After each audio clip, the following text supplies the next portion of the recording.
Primera Tesalonicenses 2, versículo 13. Mire cómo el apóstol Pablo, hermanos, con un lenguaje muy tierno, muy, no lisonjero, no para dar, como luego dicen, ¿verdad?, palmas al pueblo, no.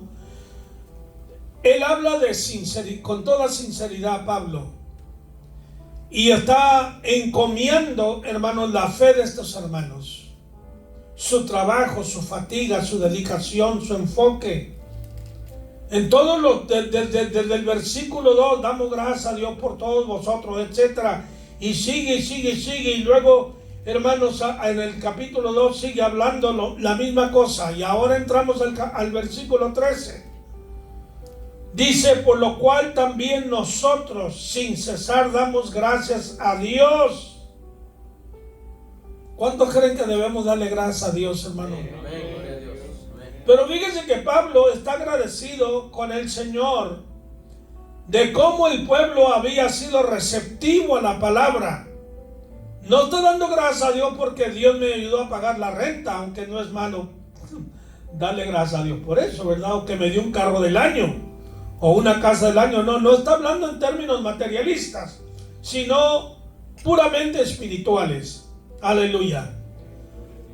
Sin cesar damos gracias a Dios de cuando recibisteis la palabra de Dios que oísteis de nosotros. Esta frase, la palabra de Dios, ocurre, ¿verdad?, en varios versículos aquí en el Nuevo Testamento. Aleluya. Por ejemplo, en Marcos capítulo 7, versículo 13. En Mateo 27, vamos a ver esto hermanos, rápidamente. Aleluya. A ver, Marcos 7:13. Alguien ayúdeme con eso. A ver, hermano Enrique, ayúdeme con eso. Aleluya.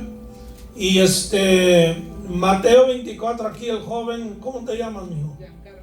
¿Cómo? Giancarlo. Giancarlo, eres italiano también. Wow, no, te respeto a los italianos. Yo los respeto, ¿verdad? Porque aleluya. Giancarlo, capítulo 7, versículo 24. Aleluya.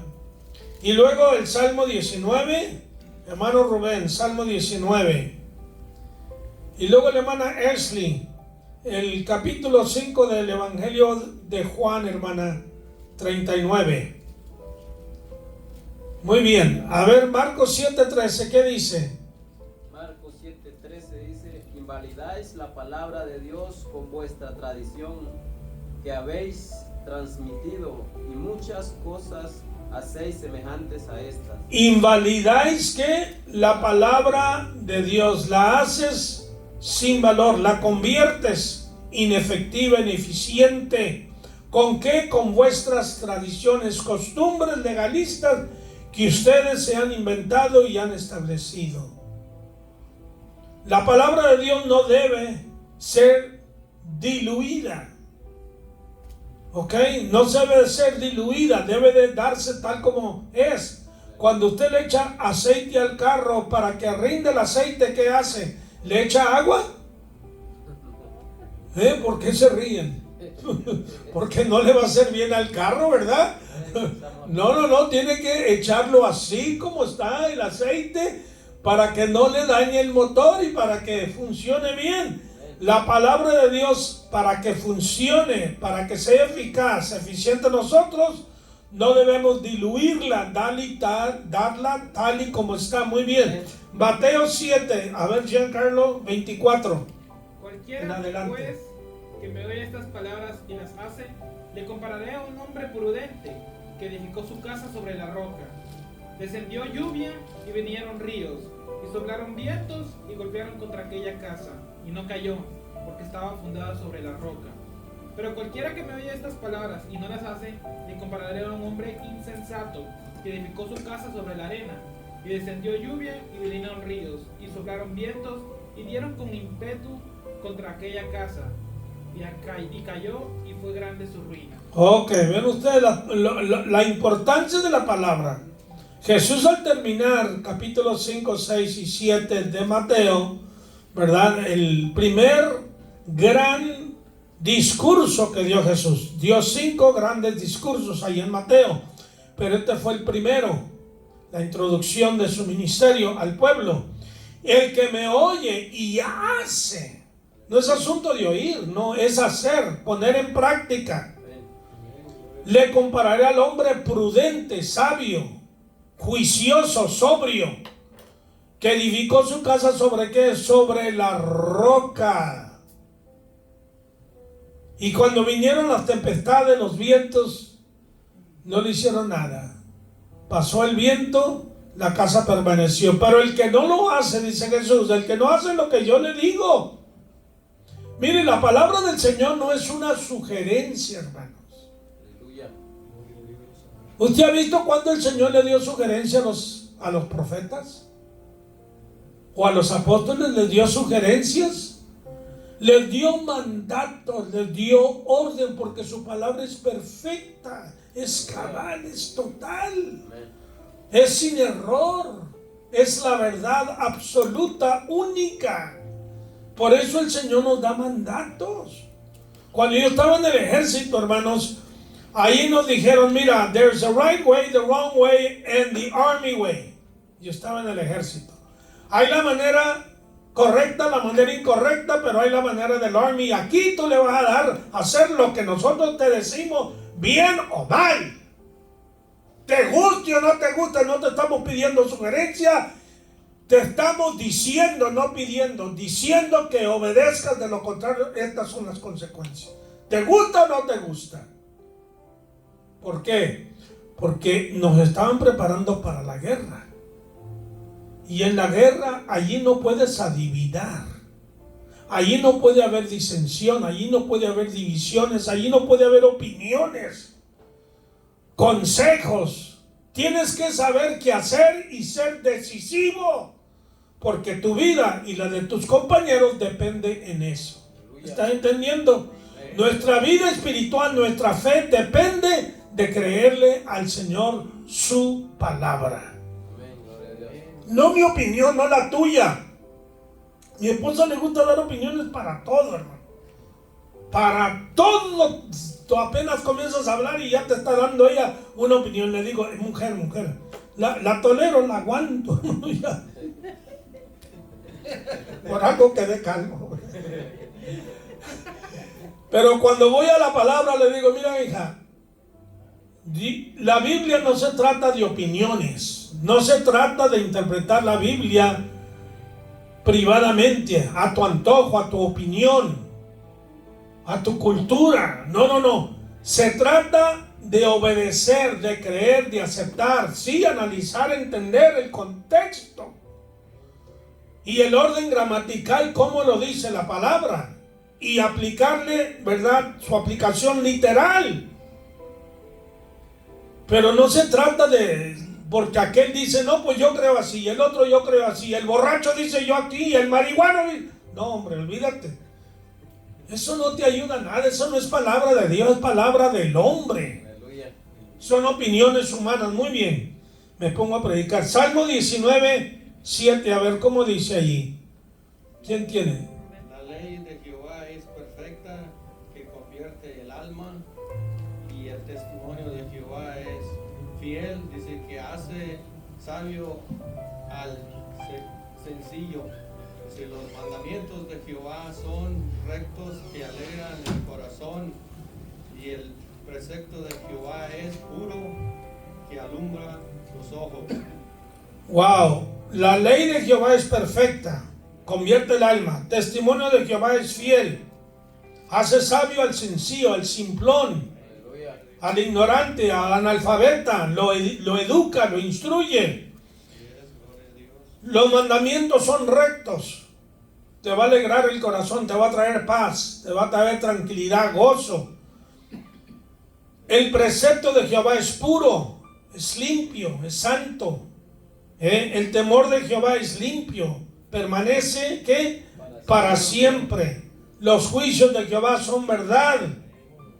Deseables más que el oro y más que mucho oro afinado. No, dicen algunos, yo prefiero el oro. Pues agarra tu oro y vete ciego a las tinieblas y a ver a dónde vas a llegar.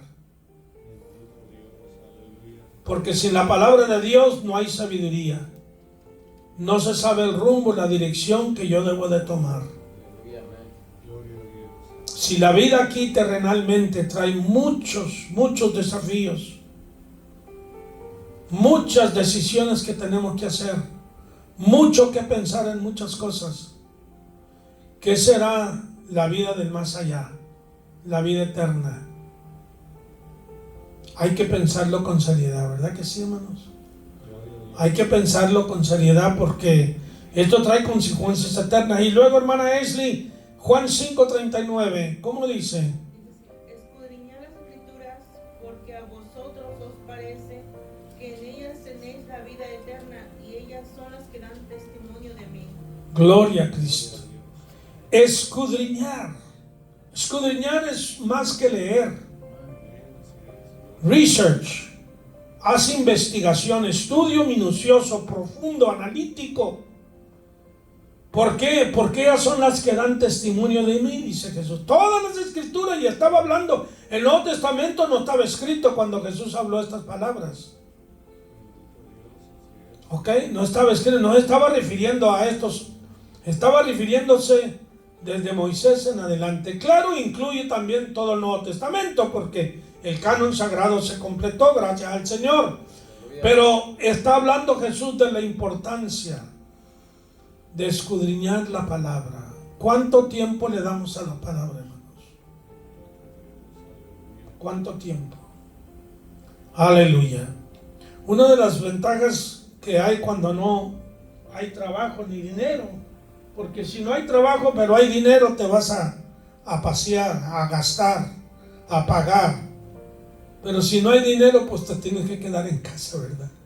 Tienes opción. Miras la televisión, miras el teléfono, o te lees la Biblia. Aleluya. Gloria a Dios. Por lo cual también nosotros sin cesar damos gracias a Dios de que cuando recibiste la palabra, la aceptaste, la asimilaste.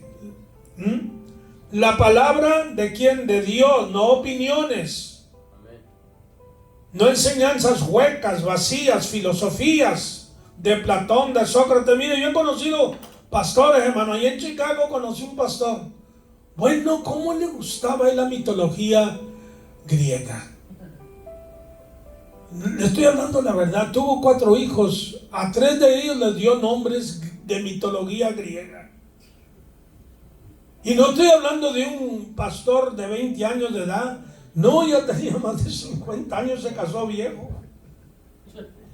Se casó a los 49 años, yo ya está muerto. No me vaya a escuchar, ¿verdad? Me venga a buscar. En Guatemala conocí otro. Bueno, no lo conocí, lo escuché en la televisión. ¿Cómo hablaba de los filósofos? Que Platón, que Sócrates, que Aristóteles, que Marco Aurelio. Bueno, pues, ¿qué tiene que ver eso con la palabra, hombre? Vete la palabra de Dios. Citarlos de vez en cuando, un pensamiento, una opinión, es una cosa, pero no trates de mezclar las dos cosas, ni darle el énfasis que no se merece. La palabra de Dios es lo que pesa, es lo que convence, es lo que trae convicción, es lo que trae vida. Jesús dijo, las palabras que yo he hablado son ¿qué? Son espíritu. ¿Y son qué? Vida. Si son espíritu, van a tu espíritu. No solamente a tu mente o a tu alma, no. A la profundidad de tu hombre interior va a tu espíritu, lo despierta. Está dormido. El espíritu del hombre ahí está, sin Cristo, ahí está el espíritu, pero está dormido, está muerto. Pero el Espíritu de Dios, esa palabra que viene, toca el espíritu humano, lo despierta y la persona puede tener relación, contacto con el Señor. Aleluya. Por eso Pablo daba gracias a Dios. Bueno, hermano, ya hablé mucho. Sí, ayúdenme. Aleluya. Hay preguntas, hay comentarios. Digan algo, por favor. Hermanos, hablen, no callen para siempre. Hermano, pues yo creo que pues esa es la guerra que tenemos contra el enemigo, porque así como Dios tiene sus ministros, también el enemigo tiene sus emisarios, y desde un principio vemos que Satanás indujo a la mujer para introducir lo que le llamamos la mezcla, y siempre ese es el propósito del enemigo, que uno participe de la mezcla. Y en este caso, cuando hablamos de la mezcla, estamos hablando lo que dijo Pablo: tengan cuidado de no adulterar la palabra de Dios, como muchos en los pueblos, ¿verdad? Adulteran la leche, le ponen mucha agua, ¿verdad? Para hacer más dinero. Y hoy en día pues también vemos que los ministros, pastores y muchos maestros adulteran la palabra, como ya dijo usted, mezclan la filosofía con la palabra de Dios, incluso introducen tradiciones, ¿verdad?, humanas, criterios, conceptos, opiniones humanas, que son los pensamientos naturales de la persona. Y Jesucristo tuvo muchos problemas con estas barreras, vamos a decir, de la tradición. Y como ya se leyó, ¿verdad?, que él tuvo que enfrentarse con esta maquinaria religiosa, los profetas lo mismo. Y ahora a nosotros nos toca en estos tiempos finales combatir la apostasía, que prácticamente pues mezclan la palabra del hombre con la palabra de Dios para que suene mejor, para suavizarla, para le ponen como un tipo barniz, es como un esqueleto, pero vestido de una forma que no se vea lo feo, ¿verdad? Y esa mezcla de la palabra humana con la palabra de Dios, ¿verdad?, es lo que ha traído a multitudes, porque van agarrando solamente lo que les conviene de la palabra de Dios, porque la palabra de Dios se presta para todo. Y al mezclarla con la mente humana, los deseos humanos, pues la palabra ya refinada, como por ejemplo el pan refinado no nutre como es el pan integral. Y yo sé que pues los ministros torcidos y chuecos hoy, por amor al dinero, toman la piedad como fuente de ganancia. No les importa la gente a dónde va a ir. Son, por así decirlo, guías ciegos que van guiando a una gran multitud hacia el hoyo, como dijo Jesús, ¿verdad? No les importa su vida espiritual, con que ellos puedan obtener de la gente, pues como ya dijo usted, plata, oro, dinero, para tener sus yates, aviones y mansiones y una vida pues extravagante. No les importa. Yo cuando fui a México, esta última vez que apenas regresamos ayer, ¿verdad?, nos topamos con personas que nos llevaban de un lado a otro hablando de que muchos se han metido al cristianismo, no porque realmente se hayan convertido o amen a Dios o que sean verdaderos, no, se han metido para sacar dinero a la gente, para vivir de eso, y saben cómo engañar, manipular a la gente, y bueno, presentan, exponen la Biblia de una manera que les dicen, ¿verdad?, que si quieres enriquecerte, pues que pactes con Dios. ¿Quieres ser rico? ¿Y quién no quiere ser rico, hermano? Pues haz esto, haz lo otro y aquello, que siembra tu semilla, que siembra tu pacto y una y mil cosas. Sabemos que eso, pues así comenzó la apostasía aquí en Estados Unidos, y desde aquí se ha ido por todo Centro y Suramérica, el Caribe y el mundo entero, hermano. Todo lo que sucede en este país se esparce por todo el mundo porque es una potencia. Pero estamos hablando que el diablo no solamente está ocupado en lo que es la economía, para mantener grandes magnates que controlen el mundo a través de la economía y dejar en la miseria a aquellos, ¿verdad?, pues que necesitan el apoyo y la ayuda. Como dijo usted, hay mucha comida en todo el mundo, pero no está bien distribuida. Ahora el diablo también se mete en lo político ¿Para qué? Para someter al mundo bajo su dominio y hacer que los habitantes se sometan de una u otra manera a él. Por último, también el diablo se ocupa en lo religioso, hermano. Y a través de la religión domina y controla la vida espiritual de mucha gente, hermano. Y como ya estamos hablando de que cuando se descuida la palabra de Dios, corremos el riesgo para que nos engañen, como en el caso de Adán y Eva. Fue un descuido porque ya sabían. Y nosotros que tenemos la palabra de Dios, si la descuidamos, no nos nutrimos, no la escudriñamos, no la examinamos, como dijo usted, no nos preparamos, no nos capacitamos, pues va a venir una persona hablándonos de otro Jesús, el Jesús de la prosperidad, o hablándonos de otro espíritu, de la falsa unción, o hablándonos de otro evangelio, que es el evangelio humanista, que ya es la verdad con la mentira, que la mezclan para que suene bonito, sea atractiva, y de esa manera embaucan a mucha gente, hermano. Pero la culpa del Hijo de Dios recae en él. Que un pequeño descuido, hermano, de la palabra de Dios, como ya dijo usted, de darle la prioridad a una y mil cosas y descuidar la palabra de Dios, que es nuestra arma favorita que Dios nos ha dado, ¿verdad? La espada del Espíritu, que eso fue lo que Jesús usó en el desierto para evitar el engaño de Satanás, ¿verdad? Dijo, escrito está. Y concluyo con esto, hermano. ¿Cuántos disparates descabellados se hablan en los púlpitos, hermano? Y nadie dice nada. El pueblo entero se queda callado. Ninguno se levanta. Yo me he levantado en muchos lugares que he estado. Y por eso me cierran la puerta y ya no me dan prédicas. Y me sacan de ese lugar. Porque cuando uno le dice la verdad, la gente se incomoda, hermano. Pero cuántas cosas no se dicen en los púlpitos que no son bíblicas, que son mentiras, y el pueblo lo cree, lo acepta, lo recibe.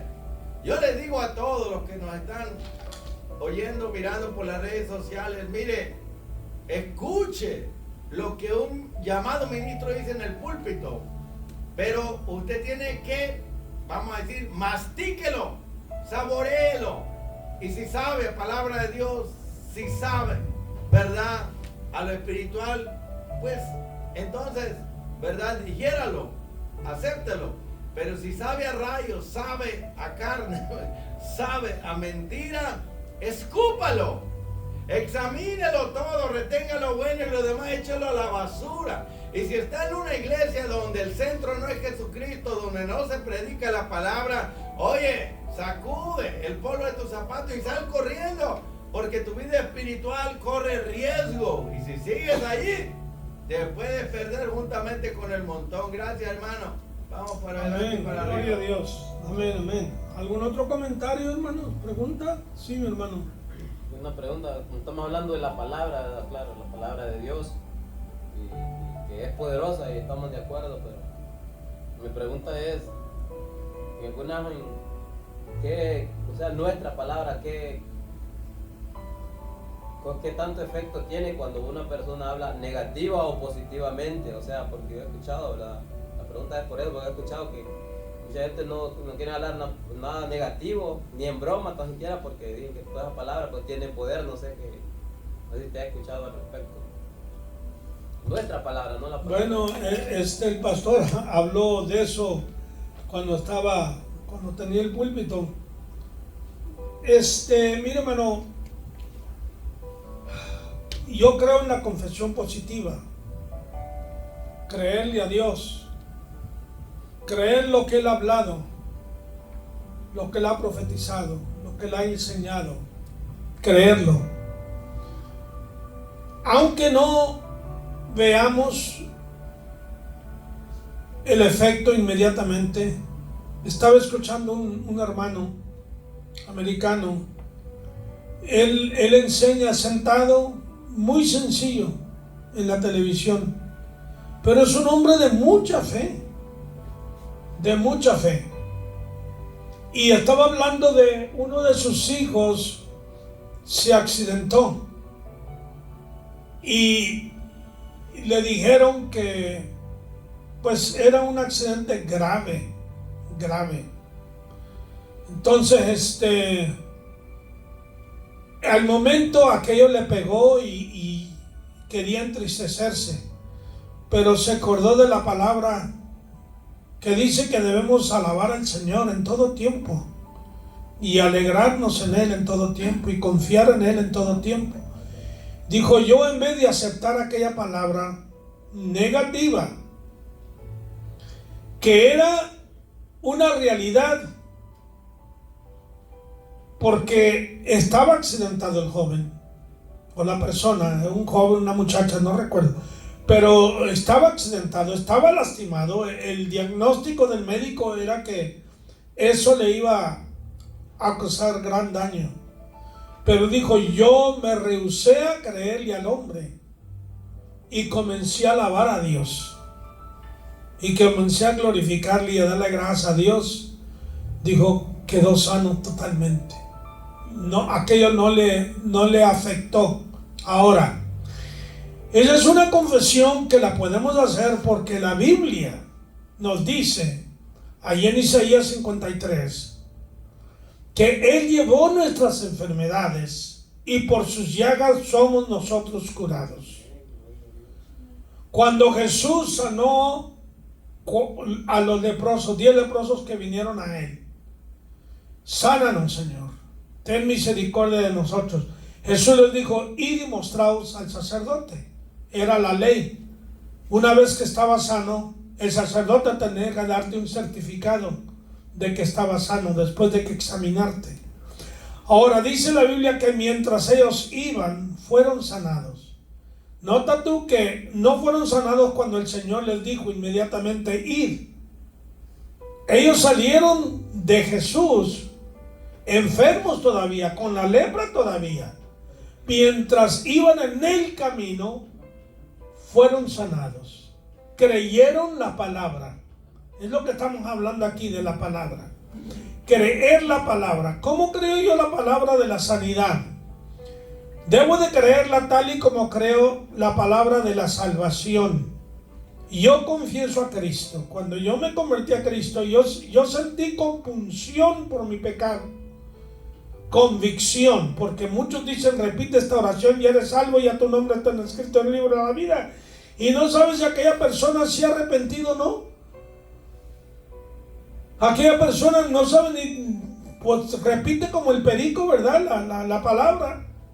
No, la Biblia nos enseña, por ejemplo, ahí en Hechos, dice que aquellos hombres fueron hechos convictos, sintieron compunción, fueron compungidos de corazón, dolor en su corazón por su pecado. ¿Ustedes tuvieron esa experiencia cuando vinieron a Cristo? ¿No?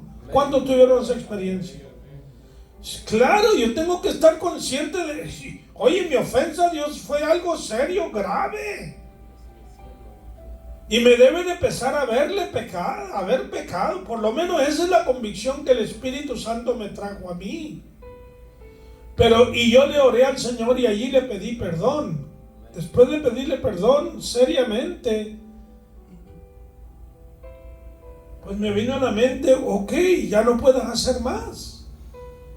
Ya te has arrepentido, ya le has pedido perdón, ahora acepta el perdón. Y le dije, gracias, Señor. No oí una voz que me dijo eso, no, pero eso vino a mi espíritu, a mi mente. Acepta el perdón de Dios. Si tú le pides perdón, acepta. Entonces, de esa manera debemos aceptar, hermanos, especialmente la sanidad divina. Otras cosas debemos, hermanos, de creerle a Dios, confiar en Él. ¿Cuándo Él lo va a hacer? Yo no sé. Porque hay peticiones que Dios contesta, hay peticiones que Dios no contesta. No, tenemos que saber que Dios sí dice no. Dios no dice sí siempre. ¿Estamos de acuerdo? A veces Dios dice no y eso es todo. Por lo menos por el momento. Dios tiene un tiempo también cuando Él hace las cosas. Hay que ver esos factores. que Dios tiene el momento cuando Él se va a glorificar para que la gloria mayor sea para Él, no para nosotros. Yo he visto milagros, hermano, de diferente índole, ¿verdad? En mi familia, en mí. Y doy gracias a Dios. Ahora, por otra parte, el mensaje o la teoría, la filosofía de la prosperidad es que a todo le dices no. O sea, no crees que estás enfermo. La Biblia no niega que los leprosos estaban leprosos, que el ciego estaba ciego, que el sordo estaba sordo, que el endemoniado estaba endemoniado. La Biblia no niega eso. ¿Estamos de acuerdo? Que el muerto se murió. Lázaro no estaba dormido.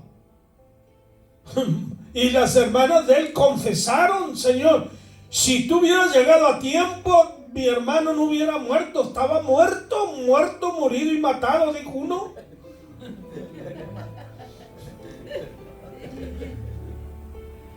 Pero Jesús le dijo: si creyeres, verás la gloria de Dios. Creer que la palabra de Jesús. ¿Estás entendiendo? En tu espíritu tú vas a creer que Dios te habla, que Dios te da una palabra. Eso es lo bonito de tratar con Dios, hermano. No siempre es sí y todo. No. Y Señor, necesito esto para esto y ya. No es así siempre, hermano. Por favor, no es así.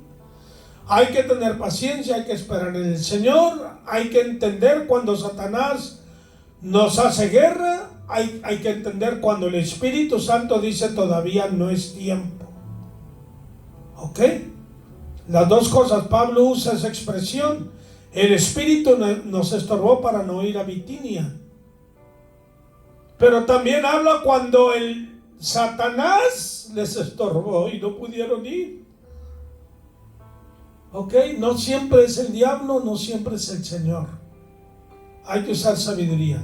Hermano pastor, no sé si usted tiene algún consejo sobre eso, una opinión. Aclarar eso un poquito más que yo. No, lo hizo muy bien, hermano. Pues está hablando del Kairos y del tiempo Kairos de Dios y el tiempo crono. Pues Dios tiene su plan, su programa, ¿verdad? Y lo que espera es que nuestros pensamientos se adapten a los de Él. Y como el reloj de Dios es muy diferente al de nosotros, la voluntad de Dios también es diferente. Como dijo el apóstol Juan, ¿verdad? Que si pedimos alguna cosa conforme a su voluntad, Él nos oye. Pero no dice que inmediatamente, ¿verdad?, va a contestar. Cuando uno le pide algo al Señor, dice: deleítate en el Señor y Él te va a conceder las peticiones de tu corazón. Pero lo que no dice es cuándo. Ahora, ya el hermano Halman estaba diciendo acá atrás, lo estaba escuchando, de que cuando uno le pide algo al Señor, sinceramente, honestamente, porque si uno está en pecado y no lo hace con fe, Dios no escucha a los pecadores, Dios no escucha ese tipo de oración que no se hace con fe, porque al acercarse al Señor tiene uno que creer que Él te va a oír y te va a escuchar inmediatamente, como Daniel dice: desde el momento que tú pediste algo a Dios, Él te escuchó y mandó a ese ángel para traerte la respuesta, y no pudo cruzar. Entonces el ángel pidió refuerzos, Dios le manda refuerzos, le manda un príncipe angelical. Ya sabemos que Gabriel vino a ayudarlo, ¿verdad? No, era Miguel. Ok, entonces quiere decir que desde el momento que él clamó a Dios, dice que estaba en ayuno y oración. Dios lo escuchó, pero ¿cuántas semanas pasaron, hermano? 3 semanas en ayuno y oración, el profeta esperando una respuesta. Creo yo que cuando pedimos al Señor algo, ¿verdad?, Él nos oye, pero nos puede decir sí, pero no nos dice cuándo, o nos puede decir no, y nosotros estamos ahí, no entendemos la voz de Dios, y para saber si me dijo sí o no. Pero también puede decir: espera, no es manzana, espera. Espera, quiere decir: voy a tomar una decisión si te lo doy o no. ¿Por qué? Porque muchas veces si Dios nos diera lo que le pedimos, nos podría hacer de maldición, hermano. Entonces, entendiendo el tiempo de Dios y el tiempo de nosotros, entendiendo que Él escucha la oración, pero a veces muchos no oyen la respuesta. Dios te puede decir, como le dijo a Pablo, 3 veces te he rogado que me quites este aguijón. Y las 3 veces el Señor me contestó y me dijo, no, Pablo, no te lo voy a quitar. Y así ocurre, hermano, en las oraciones de los reyes y profetas, que Dios a veces decía así directamente, no, a veces quedaba callado, a veces decía, espera, o a veces decía, sí te lo voy a dar. Entonces yo creo que más que todo, hermano, lo que necesitamos como pueblo de Dios es conocer la voz del Espíritu Santo, la voz de Dios. Cuando clamamos a Él, Él nos dirá, ¿verdad? Sí o no, o espera. Te lo voy a dar, no es el tiempo. ¿Cuántas veces Dios me ha hablado a través de otras personas y uno quisiera que ya Dios lo hiciera ya? Usted lo mismo ha pasado, ¿verdad? Que Dios le ha prometido y está esperando. Y dice, Señor, estás esperando que yo me muera, me vaya contigo, ¿ya para qué? Muchas oraciones de los siervos y siervas de Dios, hermano, no se cumplieron. Hasta que ellos se fueron, Dios comenzó a sanar, a salvar, a libertar a la familia. Pero no lo hizo en vida, como en el caso de Abraham, Isaac, Jacob y muchos otros, hermanos. Entonces, cuando escudriñamos, leemos, estudiamos la palabra de Dios, nos vamos a dar cuenta cómo es que Dios trató con todas esas oraciones que el pueblo y personajes de la Biblia hicieron, hermano.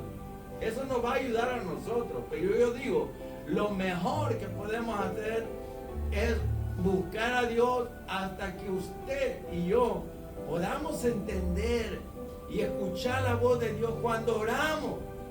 A veces Dios se queda en silencio, porque Él quiere que si de verdad te interesa, sigas y sigas y sigas, ¿verdad? Y a veces Dios te dice, no es el momento, te lo voy a dar, pero no te dice cuándo. Es como el padre con el niño, sí, te lo voy a comprar, el juguete, lo que tú quieres, pero no ahorita, espera que llegue Navidad o que haya dinero. En conclusión, hermano, pues yo lo que estoy aportando son mis experiencias. Que lo mejor de todo, cuando oramos a Dios, es esperar a que Dios nos hable y nos diga, no te lo voy a dar, ya no sigamos insistiendo, no perdamos el tiempo, hermano. Porque eso nos va a traer desesperación y confusión y nos va a afectar pensando que Dios no nos ama, ¿verdad? Pero si cuando clamas Dios te dice, sí te lo voy a dar, eso nos motiva. Pero si Dios no te dice cuándo, ahí ejercitamos la fe y la paciencia para heredar esa promesa. Y por último, hermano, cada oración que hacemos tenemos que decirle, Señor, en todo lo que te pido, que no se haga mi voluntad, sino que se haga tu voluntad. Resignarse y determinarse en lo que yo le estoy pidiendo, pero que se haga conforme a tu voluntad. Jesús clamó en el Getsemaní y dijo, Padre, aparta de mí esta copa, ¿sí o no? Y cuando él se dio cuenta de que no era la voluntad de Dios apartar esa copa, el sufrimiento de la cruz, mire, la carne, la humanidad de Jesús clamó y él quería que Dios apartara la cruz, ¿verdad? Pero luego el Espíritu en él dijo, pero que no se haga como yo quiero. Respóndeme esta oración, pero no conforme a mi voluntad, sino a la tuya.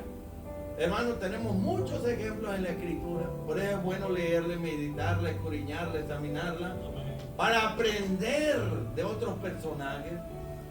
Que Dios es bueno, sí, Dios es justo. Y Dios siempre va a responder de acuerdo a su voluntad. Y hay que aceptarlo, ¿verdad? Como Pablo. Si él dice, no te voy a sanar, no te voy a quitar el aguijón, porque te puedes volver orgulloso, soberbio, y te puedes apartar, te puedes perder. Y yo no voy a permitir eso. Prefiero que estés así y haga mi voluntad, cumpla mi propósito. Gracias. Una de las cosas que yo creo debemos entender, hermanos, que en tratar con el Señor nunca debemos tomar una actitud como que yo lo merezco. Yo soy digno de eso. Como dicen en inglés, entitlement. I'm entitled to this. Yo merezco esto porque yo hice esto. Porque yo te sirvo, Dios. Porque yo doy mis diezmos por esto. No con esa actitud, hermanos. Porque si hacemos algo para Dios, es voluntariamente. Dios no exige nada. Él nos dice, esto es así. Ahora, tu voluntad, ¿quieres hacerlo? Sí, hermano. Se me pasó por alto, estamos hablando de la falsa doctrina de la prosperidad, ¿verdad? Ya que el hermano estaba hablando de la conversión positiva. Yo creo en la conversión positiva, pero de la palabra, hermano. Pero estos ministros dicen, yo confieso, yo declaro, yo decreto. Y oran de tal manera como que si ellos fueran Dios y Dios fuera sus siervos. Ese tipo de oración, como dijo Benny Hinn, nunca se le ocurra orar y decirle a Dios que se haga su voluntad. Oye, eso es una blasfemia, ¿verdad? Pues entonces, ¿quién manda aquí? ¿Dios o los siervos? ¿O ya el siervo, la criatura, quiere mandar a su creador? Digo, tengamos cuidado con esa doctrina, porque lo que ellos decretan, lo que ellos hablan, lo que ellos declaran, y vamos a decir, la conversión positiva, humanamente hablando, yo no creo esa basura. Yo estoy hablando que cuando uno confiesa y declara la palabra, porque yo creo, por ejemplo, yo puedo confesar que soy más que vencedor en Cristo Jesús. Esa es conversión positiva, pero estoy usando la palabra. Y que con la ayuda de Cristo todo lo puedo lograr o alcanzar o realizar según la voluntad de Dios. Esa es conversión positiva, pero basado en la palabra. Ese tipo de conversión yo sí la creo, pero no porque yo diga, yo decreto, yo declaro, yo confieso, ¿verdad? Que Dios va a hacer un milagro. ¿Y qué tal que si no lo quiere hacer? Ni Jesús sanó a todos, hermano, que era el Hijo de Dios, porque Él estaba haciendo la voluntad del Padre. ¿Quién soy yo para yo comenzar a declarar o decretar de que vas a ser sana o vas a ser sano? El hecho de que tú ores y pidas sanidad no quiere decir que sea la voluntad de Dios. Lo mejor que podemos hacer es, Señor, como dijo el leproso, si tú quieres, puedes limpiarme. Y el Señor dijo, quiero. Pero no siempre Dios va a decir, quiero, ¿verdad? Él puede decir, no quiero sanarte y punto. Sí. Ok, está contestada la pregunta, hermano. Muy bien. Ok, vamos a ver si avanzamos un poquito más. Aleluya. Estamos todavía en el versículo 13, no lo hemos terminado. Dice, sino según, bueno, vamos a leerlo todo. Por lo cual también nosotros sin cesar damos gracias a Dios de que cuando ustedes recibieron la palabra de Dios, que oísteis de nosotros, la recibisteis no como palabra de hombres, sino según es en verdad la palabra de Dios. La recibiste como que es palabra directamente de Dios, no nuestra. La cual, la palabra actúa en vosotros los creyentes. ¿Qué hace la palabra? Pone a trabajar, hace algo, actúa. Ok, la palabra no está quieta, hermanos.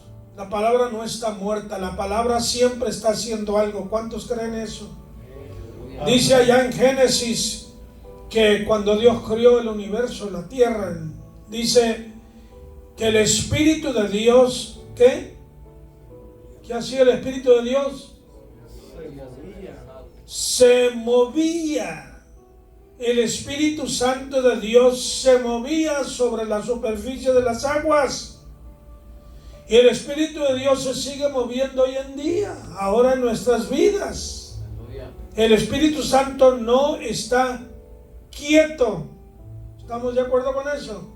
El Espíritu Santo siempre está obrando. A menos que nosotros no lo dejemos, lo rechacemos, le demos la espalda, nos endurezcamos el corazón, y es otra cosa. Pero si lo dejamos al Señor, Él trabaja con nosotros 24 horas al día. Él te guía, Él te dirige, Él dirige tus pensamientos, tus decisiones. En fin, el Señor está siempre actuando en nosotros. Entonces, la palabra de Dios, por eso es que la palabra del Señor es verdad, es vida.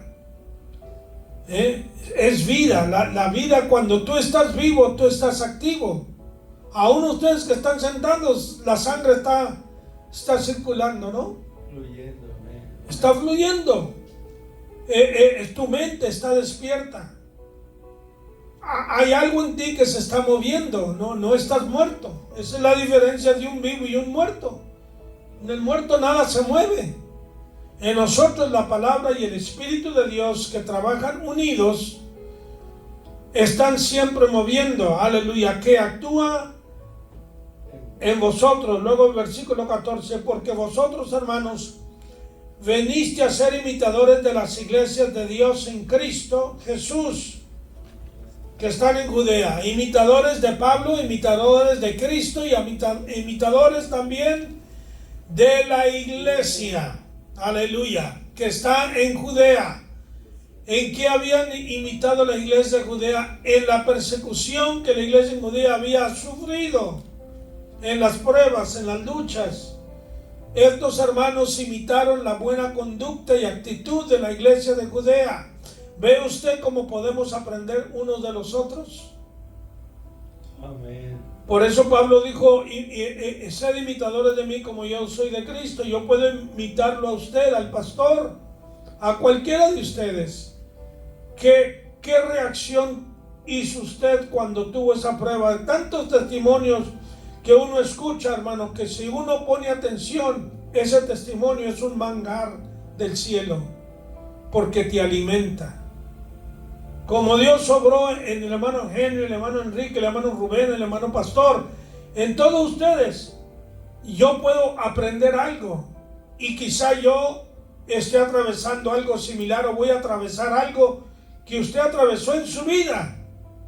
Y luego reflejo, ¿verdad?, aquella experiencia que usted tuvo. Mire, la palabra viene y me alimenta y me corrige y, en fin, me ayuda. Gloria a Dios, hermanos, que no estamos solos en este mundo. Amén. La palabra de Dios no es un libro, hermanos, aburrido, fastidioso, anticuado, inaplicable para el día de hoy. No, funciona, hermanos, trabaja. Yo no quiero un Cristo muerto, hermanos, anticuado.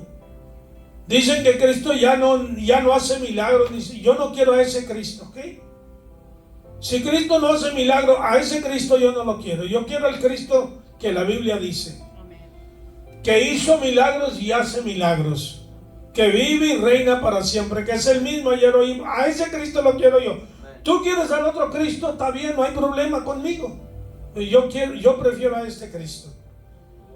Porque en esta vida yo tengo muchos problemas, muchas necesidades, muchos conflictos, hermanos. Y yo necesito a Cristo. Yo de mí mismo no lo puedo hacer. Yo no puedo salvar a mis hijos. Yo no puedo salvar a mis hermanos en la carne. Tengo un hermano en la carne que lo amo y todo, pero él necesita mucho a Cristo. Yo estoy orando a Dios por él. Tengo mi hijo, el menor, es el que más me preocupa. No anda en vicios, en drogas, pero niega a Dios. Ahora se le metió ese espíritu satánico, ¿verdad? Que no hay Dios y que no hay Dios. Yo tengo que confiar que Dios lo va a hacer. Que Dios lo va a hacer. Y creo que Dios lo va a hacer. ¿Está entendiendo? Son momentos, olas malas que vienen a la vida de la persona y que tú puedes atribularte por eso. No debes de atribularte. Ora por tu amado, por tu pariente, ¿ok? Por tu hijo, tu esposo, tu esposa. Ora, no te atribules, no te afanes sobremanera. Aleluya. Dice, pues habéis padecido de los de vuestra propia nación. Estos hermanos de Tesalónica no eran necesariamente judíos, ¿verdad? Pablo era judío, porque dice las mismas cosas que ellas padecieron de los judíos. Los hermanos de Judea padecieron de los judíos, pero ustedes están padeciendo por los de vuestra nación. eran de otra etnicidad. Ese quiere decir, hermanos, nos enseña. Muchos dicen, los mexicanos son así, los salvadoreños, los hondureños, los americanos, los negros. No, todos somos así, hermano. Esas características negativas hay en toda raza. La incredulidad, el capricho, el orgullo, la rebeldía, eso hay en toda raza. El pecado está en todo pueblo, hermano. No, nadie tiene monopolio sobre el pecado. Satanás lo distribuye equitativamente, como él puede hacerlo, según la persona se presta. Aleluya. Aunque hay ciertos pueblos más nobles que otros. ¿Es verdad o no es verdad? Y eso no es racismo. Pablo, cuando escribe a Tito, le dice que los cretenses son esto y son lo otros. Fíjese bien. Hoy en día le diríamos a Pablo, eres un racista. No, hermano, eso no es ser racista. Conocer ciertas características de ciertas personas. Yo he viajado y he tratado con diferentes gentes diferentes. Y hay unos que ciertas características, hermanos, se distinguen más en ellos que en otros pueblos. Pero no quiere decir que todo lo de aquel pueblo es malo. Luego voy a mi pueblo y veo también características que más se distinguen en mi pueblo y digo, wow, estamos los dos enfermos, ¿verdad? Todos necesitamos al Señor, aleluya. Versículo 15, aleluya. Y no agradan a Dios y se oponen, los cuales mataron al Señor Jesús y a sus propios profetas, y a nosotros nos expulsaron los de Judea, los judíos. No agradan a Dios y se oponen a todos los hombres, impidiéndonos hablar a los gentiles para que estos se salven. Qué terrible, ¿no? La actitud de los líderes judíos, hermanos, que habían tomado una actitud tan arrogante y que no solamente no entraban, sino que no dejaban entrar. Y no solamente no querían que no se evangelizara a los judíos, sino tampoco a los gentiles.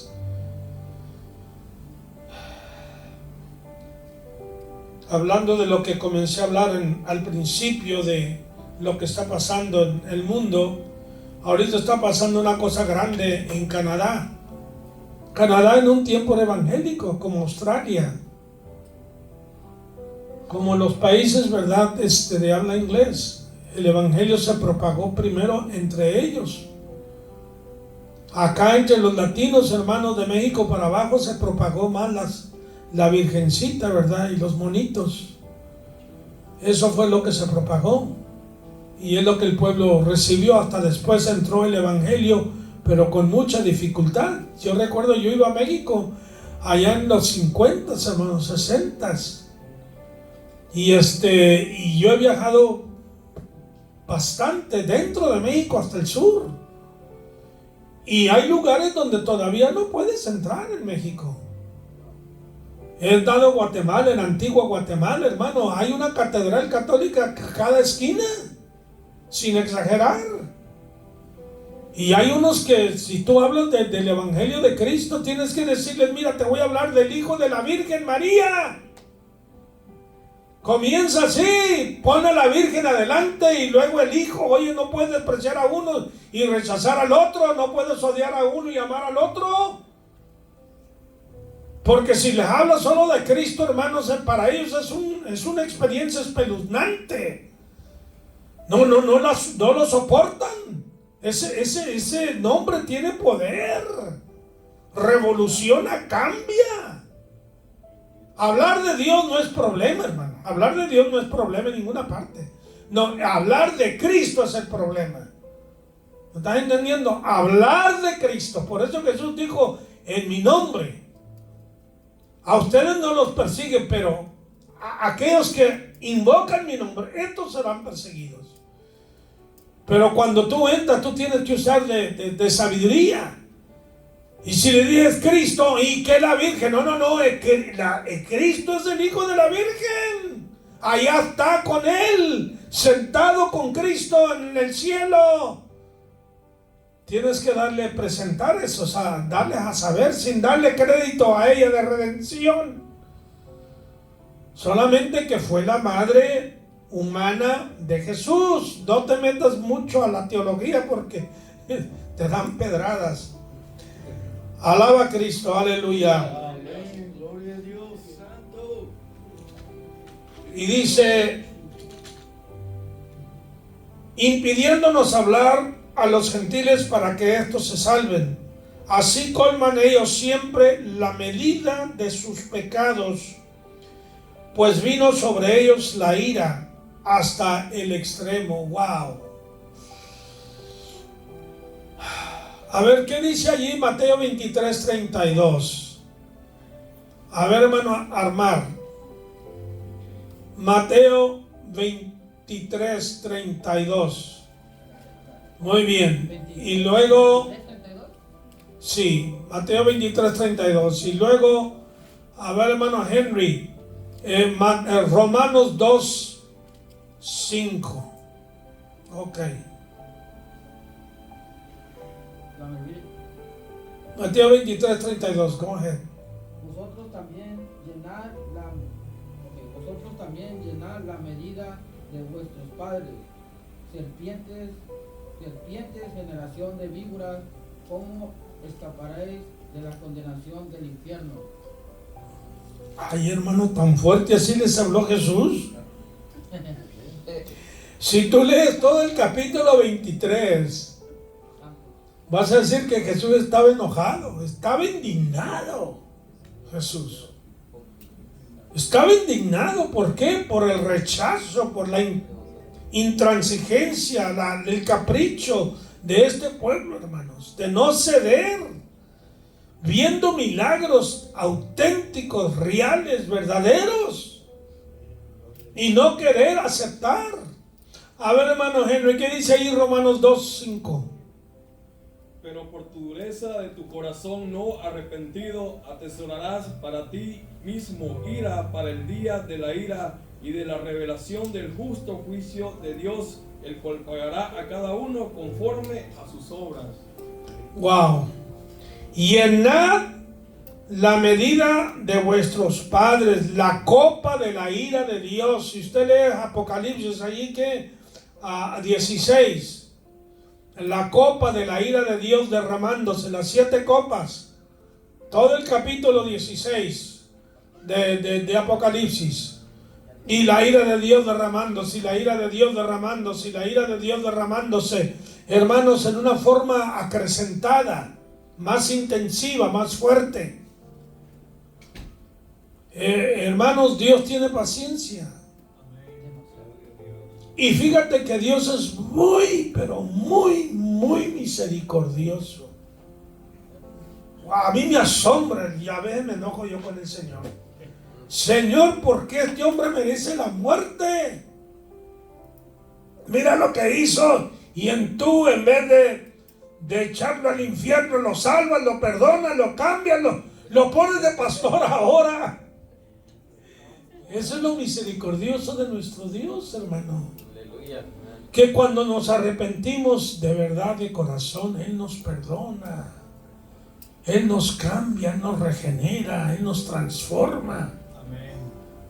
Hermano, yo he conocido pastores que, ay Dios mío, eran unos diablos antes de conocer a Cristo. Pablo también lo era, y yo también, pero no tan diablo como ellos, ¿verdad? Los diablos, esos eran diablos de categoría, hermanos, de prestigio, sí. Y unos testimonios gloriosos, hermanos, cómo Dios cambió, transformó. Nicky Cruz, ¿han oído el testimonio de Nicky Cruz? Cómo Dios lo cambió.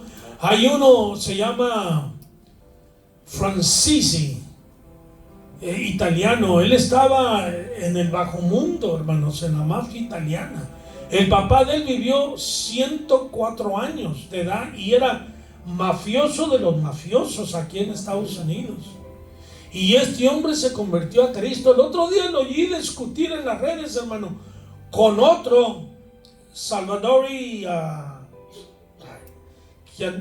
un gran mafioso también asesino, mató a 19 ese. Y oiga, por las redes estaban echando, bueno, se enojaron, no se maldijeron, no se amenazaron, pero uno estaba con su punto y el otro también, y el que ahora es creyente no se dejó nada, hermano. Dije, no, yo no quisiera encontrarme con ese en la calle, hermano, enojado. Olvídate. Gente de mucha ley, de mucho carácter, muy decididos, olvídate, hermano. Bueno, ¿cómo el Señor ha cambiado tanta gente? Y Cristo quiere cambiar al hombre, no importa quién sea. Cristo no quiere ver a esa persona mejor en el cielo que en el infierno eternamente. Y todo lo que pide Dios, arrepentimiento y humillación, aceptarle a Cristo. No pide mucho, hermano. Y lo que Él da, olvídate, hermano, es grande, es glorioso, aleluya. Así que, hermanos, nosotros aprendamos de los hermanos de Tesalónica. Hemos recibido la palabra, seamos fieles a Cristo. En medio de lo que venga y pase lo que pase, seamos fieles a Cristo, amén. Porque Él tiene algo grande para aquellos que le aman. Y dice que seamos fieles hasta el fin para que nadie tome, ¿qué? Exacto, tu premio, tu galardón. Aleluya.